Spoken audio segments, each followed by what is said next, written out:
اسلام میں homo sexual کی کیا سزا ہے؟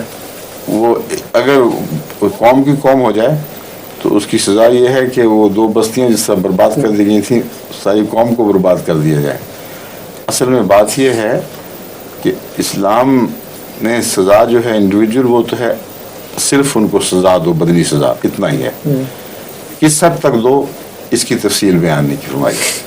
اس کا مطلب یہ ہے کہ وہی جس طرح میں نے کہا تھا نا کہ باغیوں اور ظلم کرنے والوں کے لیے ایک کھلا فیصلے کا امکان احتمال چھوڑ دیا ہے یا امکان چھوڑ دیا ہے کہ حسب حالات عقل سے کام لو اور سزا اتنی دو جتنی ضرورت ہے۔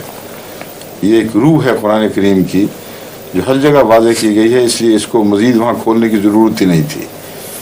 کسی ظلم کا اس سے بڑھ کر بدلہ نہیں دینا، یعنی کسی سزا میں تعدی نہیں کرنی، مگر اگر وہ ظلم زیادہ ہے تو کم بھی نہیں دینی۔ پھر ٹھیک ہے، سمجھے ہیں آپ؟ اب جہاں تک اس کا تعلق ہے ان بستیوں کو ہلاک کرنے کا، یہ سزا اس لیے دی گئی ہے کہ خدا تعالیٰ نے جنس کو افزائش نسل کی خاطر پیدا کیا ہے، اور یہ مقصد تھا جس کی وجہ سے اس میں ایک لذت رکھ دی گئی۔ وہ لوگ جو مقصد کو چھوڑ دیں اور لذت کے لیے صرف کچھ بھی کریں،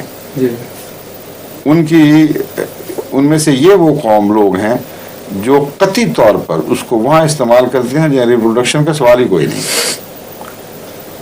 اصل مقصد سے اتنا ہٹ گئے کہ جو مقصد تھا اسے کلیتاً وائپ آؤٹ کر دیا ہے۔ تو پھر دوسرے معنوں میں زندہ رہنے اور آئندہ زندگی کو جاری رکھنے کے حق سے خود دستبردار ہو گئے ہیں۔ سمجھے؟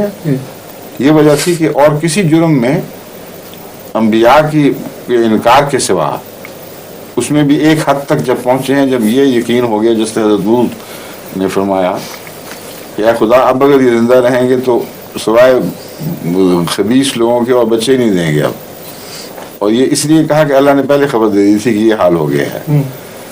تو اس وقت ان کا ایک ہی منطقی نتیجہ نکلتا ہے کہ ان کو مٹا دیا جائے، وہ الگ بات ہے۔ لیکن عام گناہ جتنے ہیں، بدیاں ہر قسم کی، فسق و فجور، ان کے نتیجے میں کبھی نہیں مٹایا گیا سوائے ان دو بستیوں کے۔